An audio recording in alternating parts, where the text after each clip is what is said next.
Good morning વિદ્યાર્થી મિત્રો. Standard 6 English grammar conjunction સંયોજક part 6. Conjunction, what is conjunction? Means કે સંયોજક, એનું ગુજરાતી થાય સંયોજક.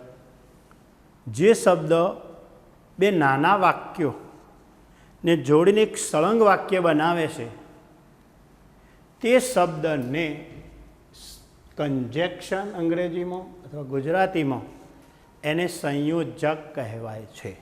ફરીથી બોલું છું, જે શબ્દ બે નાના વાક્યોને જોડીને એક સળંગ વાક્ય બનાવે છે એ શબ્દને કંજેક્શન અથવા ગુજરાતીમાં એને સંયોજક કહેવાય છે. સ્ટાન્ડર્ડ 6માં 3 સંયોજકો ભણવાના છે આપણે: એન્ડ, બટ, ઓર. ફરી બોલું છું વ્યાખ્યા. સંયોજક નવો શબ્દ છે તમારા માટે. સંયોજક એટલે શું? જે શબ્દ બે નાના વાક્યોને જોડીને એક સળંગ વાક્ય બનાવે છે એ શબ્દને સંયોજક અંગ્રેજીમાં કંજેક્શન કહેવામાં આવે છે. 3 કંજેક્શન ભણવાના છે આપણે.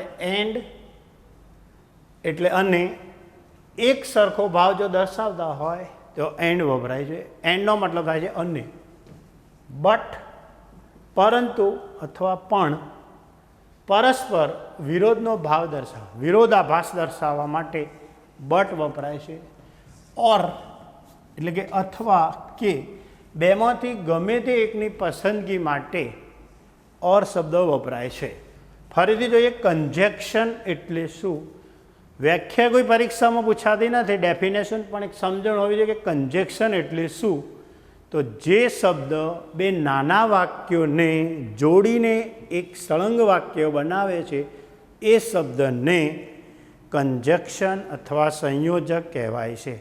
આ સંયોજક બે વાક્યોની વચ્ચે એટલે કે બિટવીનમાં વપરાય છે. એમાં 3 કંજેક્શન છે આપણા. 3 કંજેક્શનમાં જોઈશું. પહેલું એન્ડ, બીજું બટ અને ત્રીજું છે ઓર. એન્ડનો મતલબ થાય અને. મેં કીધું કંજેક્શન વાક્યની અંદર એક સરખો ભાવ દર્શાવવા માટે અંગ્રેજીમાં એન્ડ વપરાય છે. તો એન્ડ, બટ અને ઓર, એમાં એન્ડના વાક્યો જોઈએ. પહેલાં કંજેક્શન એન્ડ, એના એક્ઝામ્પલ જોઈએ. Ravi works hard, he gets good marks. તો એના એન્ડથી જોડીએ તો રવિ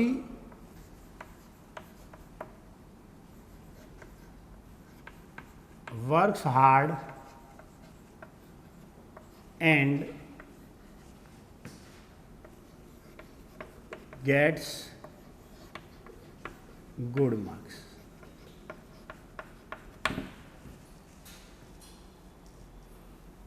રવિએ સખત મહેનત કરી અને સારા માર્ક્સ મેળવે છે. મેં અગાઉ કીધું હતું કે કંજેક્શન બે વાક્યોની વચ્ચે એટલે કે બિટવીન વપરાય છે. બે વાક્યો છે. રવિ વર્ક્સ હાર્ડ, પહેલું સેન્ટેન્સ છે. બીજું છે હી ગેટ્સ ગુડ માર્ક્સ. તો રવિ વર્ક્સ હાર્ડ બે વાક્યને જોડવા માટે મેં અગાઉ પણ કીધું હતું કે સંયોજક તરીકે, કંજેક્શન તરીકે એન્ડ ગેટ્સ પ્રોનાઉન્સ ફરીથી વપરાતું નથી, ગુડ માર્ક્સ. આવી રીતે બીજું છે Sita comes to my party, Gita comes to my party. આ બે નામ જોડવા માટે એન્ડનો ઉપયોગ થાય છે. તો Sita and Gita come to my party.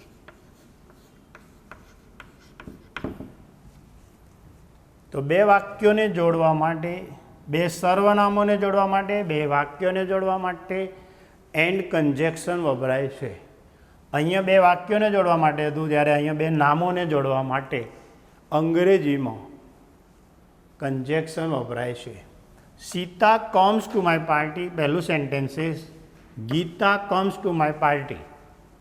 Sita and Gita come to my party. Priya likes red, Priya likes blue. પ્રિયાને લાલ ગમે છે, પ્રિયાને વાદળી ગમે છે. તો પ્રિયા એન્ડથી જોડવું હોય તો Priya likes red and blue.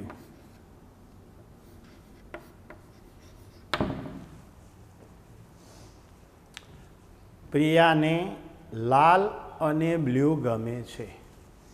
બે વાક્યોને જોડવા માટે, બે નામોને જોડવા માટે, બે પ્રોનાઉન્સને જોડવા માટે અંગ્રેજીમાં એન્ડ વપરાય છે.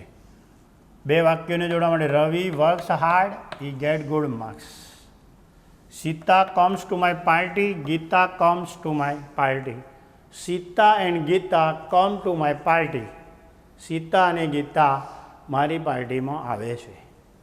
Priya likes red, Priya likes blue. તો Priya likes red and blue. આ રીતે બે વાક્યોને જોડવા માટે અને બે સર્વનામોને જોડવા માટે એન્ડ કન્જેક્શન વપરાય છે. બીજા નંબરનું કન્જેક્શન જોઈએ તો બટ. બટનો મતલબ થશે પરંતુ અથવા પણ.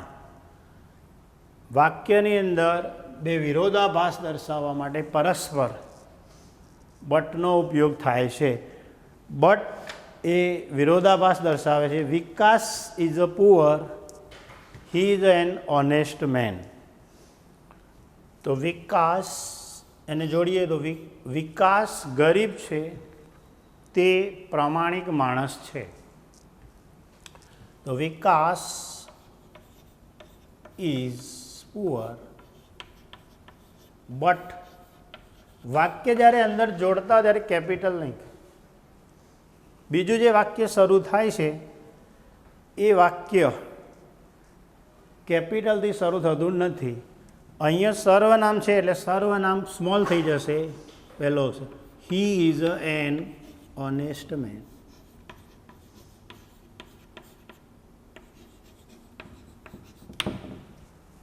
વિકાસ ગરીબ છે પણ પ્રમાણિક માણસ છે. અથવા એમ કહીએ તો વિકાસ ગરીબ છે પરંતુ તે પ્રમાણિક માણસ છે. ટૂંકમાં બે વિરોધાભાસ. ગરીબ છે પણ ગરીબ હોવા છતાં પણ તે પ્રમાણિક છે, એટલા માટે બટ વપરાય છે. બટ પછીનું જે સેન્ટેન્સ શરૂ થાય છે એનું વાક્ય આખું સળંગ કહેવાય છે. સળંગ કહેવાય છે. આમ તો વાક્યની શરૂઆત પહેલો અક્ષર કેપિટલ હોય છે, પણ અહીં વાક્ય બે કન્જેક્શનને જોડવા માટે બે વાક્યોની સળંગ વાક્ય બને છે. એટલે એનો જે બટ પછી કે એન્ડ પછી કે ઓર પછી જે વાક્ય શરૂ થાય છે એનો અક્ષર કેપિટલ હોતો નથી. એટલે કે હી જે છે એ કેપિટલ હોતો નથી. બીજું sentence her eyes are weak. તેની આંખો નબળી છે. She watches TV. તે ટીવી જોવે છે. તો બળથી બનાવવું હોય તો હર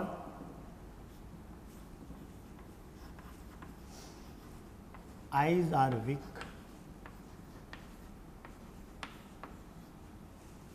WEAK કે વીક એટલે નબળું અને WEEK કે વીક એટલે અઠવાડિયું. બટ ક્યારેક કેપિટલ નહીં કરવાનું, સ્મોલ. સી કેપિટલ છે તો એને સ્મોલ કરી દેવાનું. C watches TV.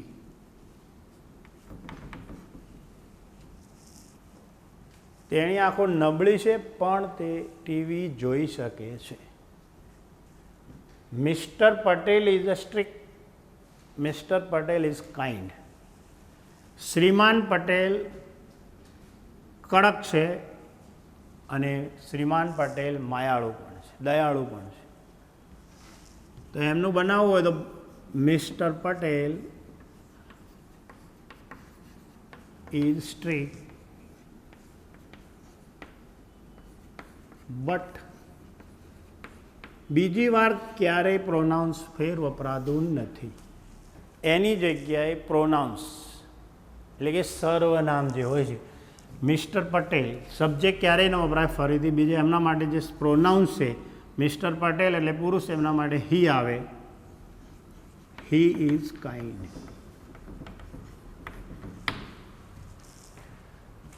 અહીંયા ક્યારે મિસ્ટર પટેલ, ફરીથી મિસ્ટર પટેલ ક્યારેય ના આવે. અહીંયા મિસિસ પટેલ હોત તો અહીંયા સી આવત. એટલા માટે mister Patel is strict. Mister Patel, શ્રીમાન પટેલ કડક છે પણ તે માયાળુ છે. એ જ રીતે રમેશ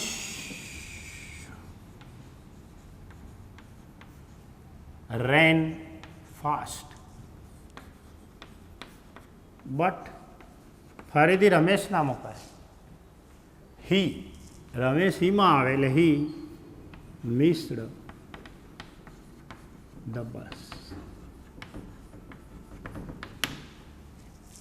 રમેશ ઝડપી દોડ્યો પણ તેણે બસ ચૂકી ગયો હતો. ટૂંકમાં મેં કીધું કે રમેશ સબ્જેક્ટ હોય તો ફરીથી અહીંયા રમેશ ના આવે, એની જગ્યાએ પ્રોનાઉન્સ એ કહેવાય છે હી. છોકરી હોય તો સી આવે, કોઈ વસ્તુ પદાર્થ એક વચન હોય હી ઇટ આવે છે. એટલે Ramesh ran fast, Ramesh missed the bus. ફરી જોઈએ. Her eyes are weak, she watches TV. Her eyes are weak but આના પછી ખાસ ધ્યાન, કેપિટલ અક્ષર ના આવે ક્યારેય પણ. બે વાક્યોને સળંગ જોડવા માટે સંયોજક વપરાય. એ સંયોજક પછી, અને સંયોજક હંમેશા બે વાક્યોની વચ્ચે વપરાય. એના પછીનું જે વાક્ય છે આખું સળંગ વાક્ય કહેવાય છે. એટલે કેપિટલ ના કરે. કેપિટલ કરશો તો ખોટું પડશે. C watches TV. Mister Patel is a strict but he is kind. Mister Patel ફરીથી અહીંયા ન લખા વાક્યને, એની જગ્યાએ હી. રમેશ રેન ફાસ્ટ, રમેશ ઝડપી દોડ્યો પણ તેણે બસ ગુમાવી અથવા ચૂકી ગયો. ત્રીજું પ્રેપોઝિશન છે મિત્રો ઓર, એટલે કે અથવા. બેમાંથી એકની પસંદગી કરવી હોય તો એના માટે અથવા કે વપરાય છે. વાક્ય આપે છે would you like tea, would you like coffee. તમે કોફી લેશો કે ચા લેશો? તો બનાવવું હોય તો wood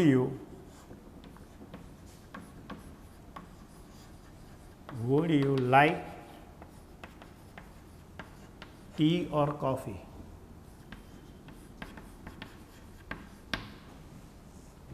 wood you like tea or coffee.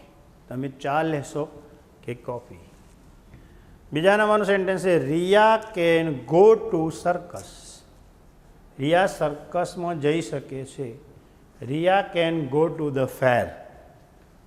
Riya મેળામાં જઈ શકે છે.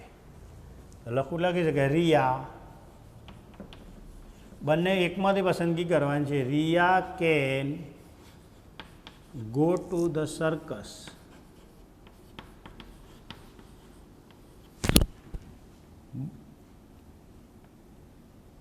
or fair.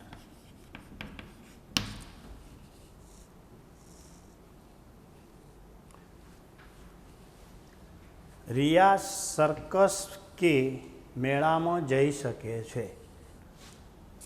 ત્રીજું વાક્ય છે do you want a banana, do you want a mango. તો do you want banana or mango. તમારે કેળું જોઈએ છે કે કેરી જોઈએ છે? ફરી જોઈએ છે ઓરનો મતલબ થશે અથવા કે. would you like tea, would you like coffee? would you like tea or coffee? તમે ચા લેશો કે coffee? Riya can go to circus, Riya can go to the fair. Riya can go to the fair or circus. Riya circus કે મેળામાં જઈ શકે છે. Do you want a banana, do you want a mango? Do you want a banana, a mango? તમારે કેળાની જરૂર છે કે કેરીની જરૂર છે?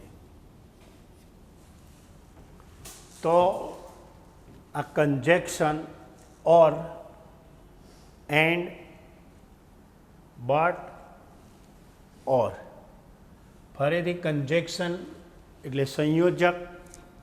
આ સંયોજક જે શબ્દ બે નાના વાક્યને જોડી એક સળંગ વાક્ય બનાવે છે એ શબ્દને અંગ્રેજીમાં કંજેક્શન અથવા ગુજરાતીમાં સંયોજક કહેવાય છે. 3 કંજેક્શન આપણે ભણવાના છે. એન્ડ, એન્ડનો મતલબ થાય છે અને, જે એક સરખો ભાવ વાક્યમાં દર્શાવતા હોય એની અંદર એન્ડ વપરાય છે. બીજા નંબરનું છે કંજેક્શન બટ. વાક્યમાં બે વિરોધાભાસ દર્શાવતા હોય તો વિરોધાભાસ દર્શાવવા માટે અંગ્રેજીની અંદર બટ વપરાય છે. અને ઓર એટલે કે અથવા કે બેમાંથી એકની જે પસંદગી કરવાની હોય એ એકની પસંદગી કરવા માટે ઓર વપરાય છે. યુઝ ઓફ કેન, કેનનો ઉપયોગ. કોઈ કાર્ય કરવાની ક્ષમતા, સમર્થન દર્શાવવા મુખ્ય ક્રિયાપદ જે મેઇન વર્બ છે એની આગળ કેનનો ઉપયોગ થાય છે. કોઈ કાર્ય કરવાની ક્ષમતા, કોઈ કાર્ય આપણે કરી શકવાની ક્ષમતા ધરાવીએ છીએ અથવા કોઈને સમર્થન આપવાનું હોય તો મુખ્ય ક્રિયાપદની આગળ કેન શબ્દ આવે છે. કેનનો મતલબ શકવું. Synonym word able to. Able ટુનો મતલબ પણ શકવું.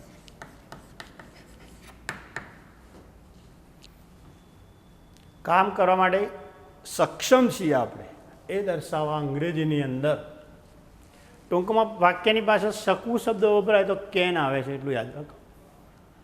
વાક્ય રચના મીન્સ પેટર્ન આ પ્રમાણે છે. સબ્જેક્ટ એટલે કરતા, કેન ટુ વગરનું મૂળ રૂપ, ઓ એટલે કર્મ ઓબ્જેક્ટ કહીએ છીએ, ઓ ડબલ્યુ એટલે અન્ય શબ્દો આપણે કહીએ છીએ. આ આખી વાક્ય રચના છે. જેમ ગણિતમાં સ્લોગન આવે છે સૂત્ર, એમ અંગ્રેજીમાં પણ આવી વાક્ય રચના હોય છે. એસ એટલે કરતા સબ્જેક્ટ કહેવાય, નામ જેને. કેન એના પછી ટુ વગરનું મૂળ રૂપ, ઓ એટલે કર્મ, ઓ ડબલ્યુ મતલબ અધર વર્ડ્સ અન્ય શબ્દો. પહેલું વાક્ય આપ્યું છે રિયા પત્ર લખી શકે છે. સબ્જેક્ટ એટલે રિયા છે. પછી કેન. ટુ વગરનું મૂળ રૂપ ગુજરાતીમાં છેલ્લે હોય. લખી શકે. લખવું એટલે ટુ રાઇટ થાય, પણ ટુ રાઇટ ટુ વગરનું બોલે રાઇટ. WRITE. કર્મ એટલે a letter. LETTER. Riya can write a letter. ઘણી વાર અધર શબ્દો ના પણ હોય, ના હોય તો કંઈ લખવાનું. રિયા પત્ર લખી શકે છે. આ જ વાક્યને આપણે નેગેટિવ બનાવવું હોય ઇંગ્લિશમાં, નેગેટિવનો મતલબ નકાર વાક્ય, તો નેગેટિવ બનાવવું હોય તો નેગેટિવ માટે થાય કેન નોટ, એનું શોર્ટ નામ થાય કાન્ટ. તો એનું નેગેટિવ બનાવો તો બને છે કે રિયા કેન નોટ અથવા કાન્ટ, જે લખો બને, રાઇટ અ લેટર. રિયા અંગ્રેજીમાં પત્ર લખી શકતી નથી. આ નેગેટિવ સેન્ટ. આ જ વાક્યને આપણે ઇન્વર્ઝન બનાવવું હોય, ઇન્વર્ઝનનો મતલબ થશે પ્રશ્નાર્થ વાક્ય, પ્રશ્ન વાક્ય. જો ઇન્વર્ઝન બનાવવું હોય તો કશું નહીં, કેન આગળ લાવવાનો, રિયાને પાછળ લઈ જાય. કેન આગળ લાવતા તો પહેલો અક્ષર capital, can Riya write a letter. અને ઇન્વર્ઝન સેન્ટેન્સ હોય એટલે કે પ્રશ્નાર્થ વાક્ય હોય તો પાછળ પ્રશ્નાર્થ ચિહ્ન મૂકવું પડે છે. શું રિયા પત્ર લખી શકે છે? આનો આન્સર આલો હોય તો શોર્ટ યસમાં અથવા નોમાં તો આપી શકાય યસ યસ લખો ત્યારે વાય કેપિટલ કોમા રિયા સીમાં આવે એટલે આના માટે પ્રોનાઉન્સ સી આવશે. કેપિટલ નહીં કાઢવાનું, સી કેન. આ શોર્ટ આન્સર ઇન યસ. નોમાં આપવું હોય તો નો, સી કેન નોટ અથવા કાન્ટ. ફરી બોલું છું, રિયા પત્ર લખી શકે છે તો Riya can write a letter. નેગેટિવનો મતલબ થશે નકાર વાક્ય. કેન નોટ એનું શોર્ટ ફોર્મ થશે કાન્ટ. તો એના માટે નેગેટિવ બનાવવું હોય તો Riya can't write a letter. Inversion sentence બનાવવું હોય પ્રશ્ન વાક્ય અથવા ઉલટ વાક્ય જેને કહીએ આપણે. ઉલટનો મતલબ કેન આગળ લાવવાનું, રિયાને પાછળ. કેનને આગળ લાવો એટલે સી કેપિટલ આખી લીટીમાં કરવાનો. કેન રિયા. આમ તો બીજો કોઈ અક્ષર હોય તો એને સ્મોલ થઈ જાય, પણ નામનો હંમેશા પહેલો અક્ષર કેપિટલ રહેશે. Can Riya write a letter. શું રિયા પત્ર લખી શકે છે? Yes she can. No she can not અથવા કાન્ટ. બીજા નંબરનું સેન્ટેન્સ જોઈએ હવે.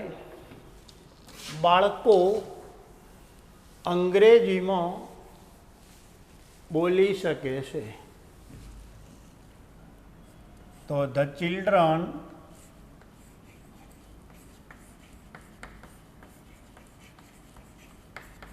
Can speak English.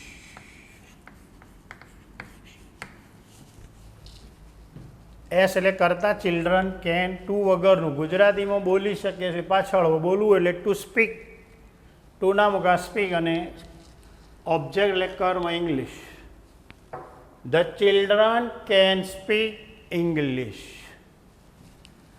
આનું નેગેટિવ બનાવવું હોય તો નેગેટિવ બનાવવા મેં અગાઉ કીધેલું છે, કેન નોટ મૂકવાનું. The children can not speak English.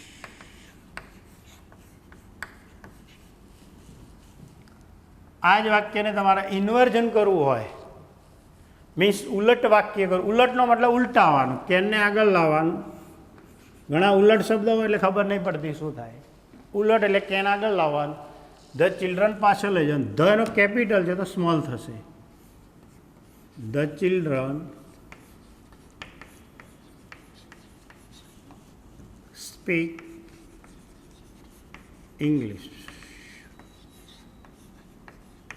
પાછળ ક્વેશ્ચનમાં યસનો આન્સર શોર્ટ આલો હોય તો ધ ચિલ્ડ્રન એ બહુવચન છે, પ્યુલર છે, એટલે એના માટે કોઈ પણ બહુવચન હોય તો એનો જવાબ હંમેશા ધેથી આવે. અને ધે લખો તો T capital. Yes they can. જો પુરુષ હોય તો હીમાં હાલવાનો, સ્ત્રી હોય તો સીમાં હાલવાનો. કોઈ એક જ વસ્તુ નિર્જીવ હોય, કોઈ એક જ શાકભાજી હોય, એક ફળ હોય તો એના માટે ઈટ આવે છે. અને બહુવચન હોય તો એના માટે ધે આવે છે. નેગેટિવ આલો હોય તો ધે કાન્ટ અથવા કેન નોટ.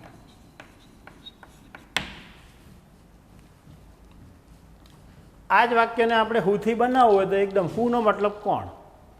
સિમ્પલ પાસ્ટ ટેન્સની અંદર જોઈ લીધું છે તમે અગાઉ, તો કરતા કાઢી નાખે. Who can speak English. કોણ અંગ્રેજી બોલી શકે છે? કોણ અંગ્રેજી બોલી શકે છે?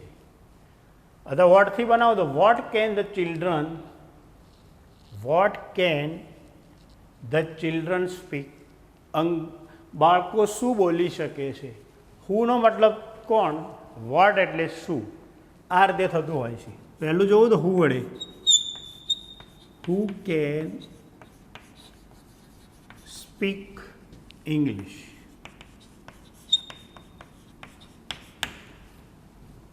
બીજાનો મતલબ વોટ. વોટ એટલે શું. અગાઉ સિમ્પલ પાસ્ટ ટેન્સની અંદર આવી ગયું છે. હુ એટલે કોણ, વોટ એટલે શું, વેર એટલે ક્યાં, સ્થળ દર્શાવવા માટે, અને વેન એટલે ક્યારે. હાઉ મેની એટલે કેટલા ગણી શકાય એટલા માટે, કાઉન્ટેબલ માટે આવે છે. અને હાઉ મચ એટલે ન ગણી શકાય તેવા માટે પ્રવાહી જે વસ્તુ છે, લિક્વિડ જે કહેવાય છે, એના માટે હાઉ મચ વપરાય છે. What can the children speak, મતલબ કે બાળકો શું બોલી શકે છે. બાળકો શું બોલી શકે છે? તો અંગ્રેજી બોલી શકે, કાઢી નાખવામાં આવે છે. વોટ. વેર હોય તો સ્થળ દર્શાવવા માટે વપરાય છે. એક વાક્ય જોઈએ.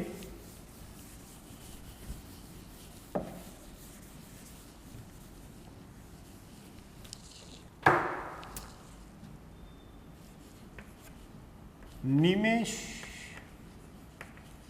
ઝાડ પર ચડી શકે છે.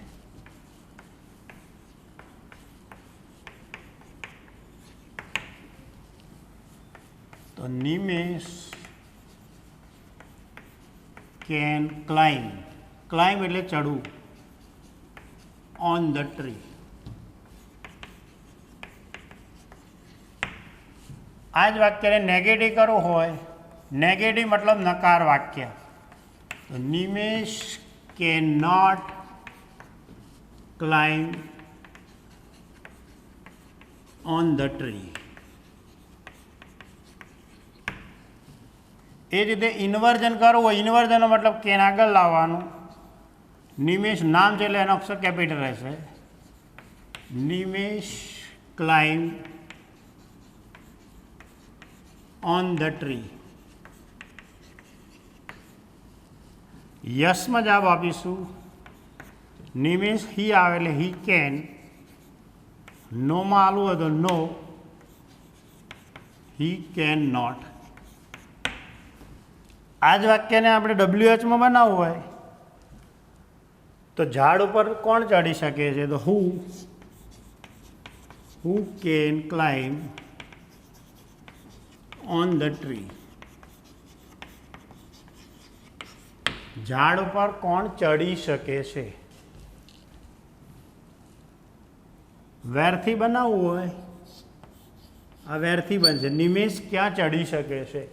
તો વેરનો મતલબ ક્યાં આવે? Where can Nimesh climb. Nimesh ક્યાં ચડી શકે છે? તો ટૂંકમાં કેનનો મતલબ શકવું, to able to. Nimesh can not climb on the tree. Inversion બનાવો તો ઉલટ વાક્ય, તો can Nimesh climb on the tree. પરીક્ષામાં નેગેટિવ સેન્ટેન્સ, ઇન્વર્જન સેન્ટેન્સ, યસમાં જવાબો શોર્ટમાં. WH જે આપણે આવી ગયા હતા એ WH પણ આવે છે, પણ એ જે ડીડની જગ્યાએ તો વોઝ વેરની જગ્યાએ અહીંયા કેન વપરાય છે, એટલો ફરક છે. બાકી વેર કેન નિમેશ ક્લાઇમ્બ, નિમેશ ક્યાં ચડી શકે છે. છેલ્લો પોઈન્ટ જોઈએ હવે, યુઝ ઓફ મે.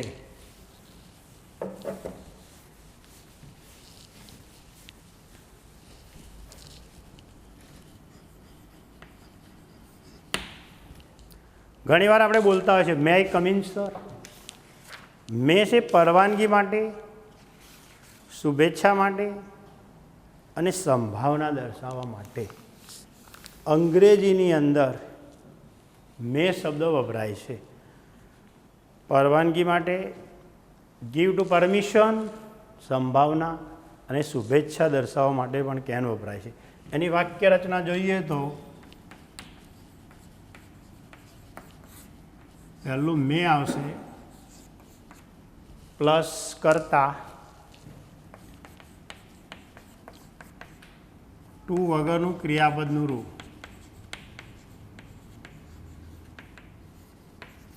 પ્લસ ઓ એટલે કર્મ, પ્લસ OW મતલબ અધર વર્ડ્સ.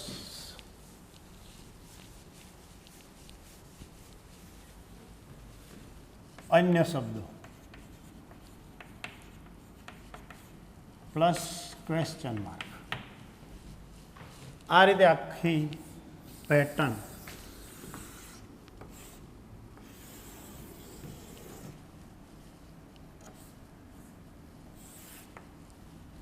મે કરતા એટલે સબ્જેક્ટ, ટુ વગરનું રૂપ, ઓબ્જેક્ટ એટલે કર્મ, અન્ય શબ્દો વપરાય છે. પહેલો જ આપણે કહીએ સાહેબ હું અંદર આવું,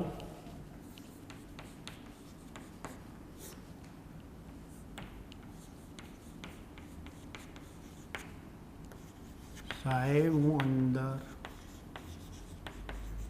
આવું, આવું સેન્ટેન્સ છે. આપણે ઘણી વખત ક્લાસમાં બોલીએ છીએ સાહેબ હું અંદર આવું, તો સર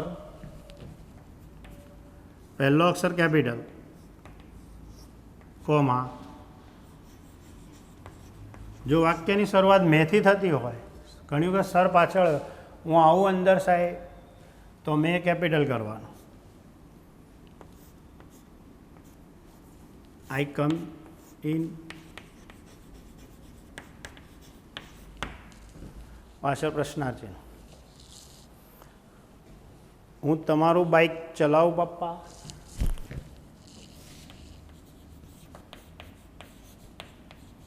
તમારું બાઇક ચલાવું પપ્પા. આ પરમિશન લીધે આપણે ગીવ ટુ પરમિશન. પપ્પાને બાઇક ચલાવવા માટે આપણે પરમિશન લેવી પડે છે. તો અહીંયા પહેલું વાક્ય રચના છે મેં, તો પહેલો અક્ષર કેપિટલ કાઢવાનો, મેં આઈ ડ્રાઈવ યોર બાઇક, પાપા. જો પાપા પહેલો લખ્યું હોય તો પી કેપિટલ, તો મેં સ્મોલ કરવો પડે એમ, પણ મેં પહેલું લખ્યું છે એટલે એમ કેપિટલ આવે. મે આઈ ડ્રાઈવ યોર બાઇક પાપા. તો આ રીતે અંગ્રેજીમાં આપણે ખાસ કરીને વપરાય છે. બીજું શું, અમે અંતાક્ષરી રમીએ, ત્રીજું વાક્ય.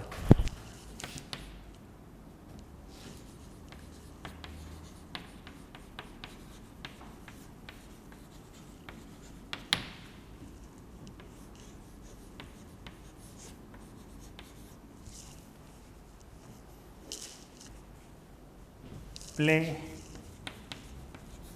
Antakshari.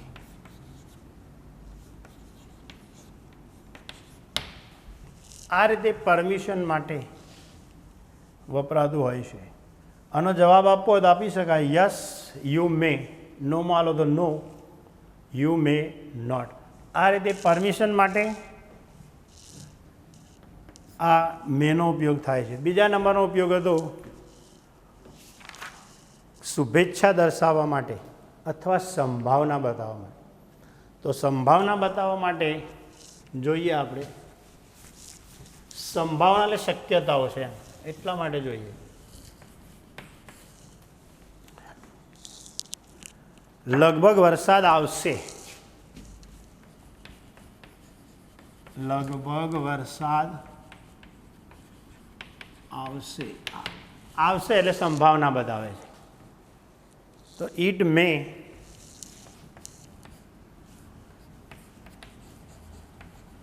It may rain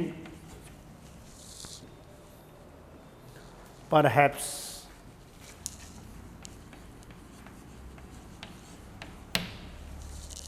it may rain perhaps, maybe કહો તો ચાલે.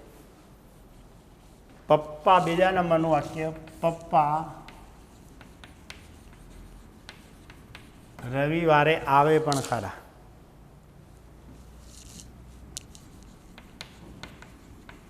આવે પણ ખરા, આ સંભાવના છે. તો પપ્પા મે કમ ઓન સન્ડે.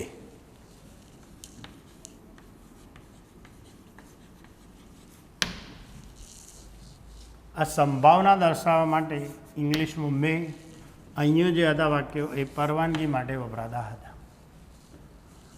ત્રીજા નંબરનો જે ઉપયોગ હતો મિત્રો, શુભેચ્છા દર્શાવવા માટે.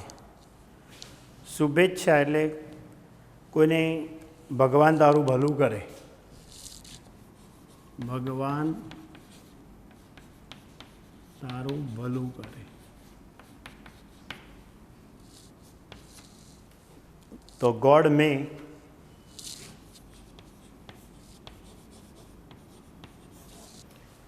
God May bless you.